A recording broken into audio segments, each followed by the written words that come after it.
For 3 decades, on World Press Freedom Day, the international community has celebrated the work of journalists and media workers. This day highlights a basic truth. All our freedom depends on press freedom.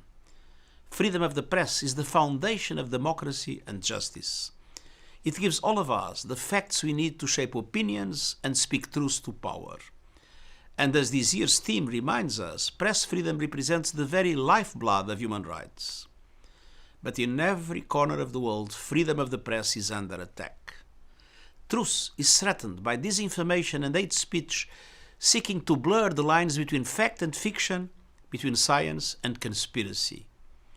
The increased concentration of the media industry into the hands of a few, the financial collapse of scores of independent news organizations, and an increase of national laws and regulations that stifle journalists are further expanding censorship and threatening freedom of expression. Meanwhile, journalists and media workers are directly targeted on and offline as they carry out their vital work.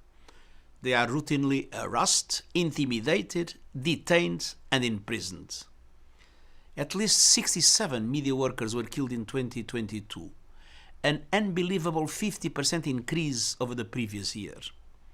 Nearly 3/4 of women journalists have experienced violence online, and 1 in 4 have been threatened physically.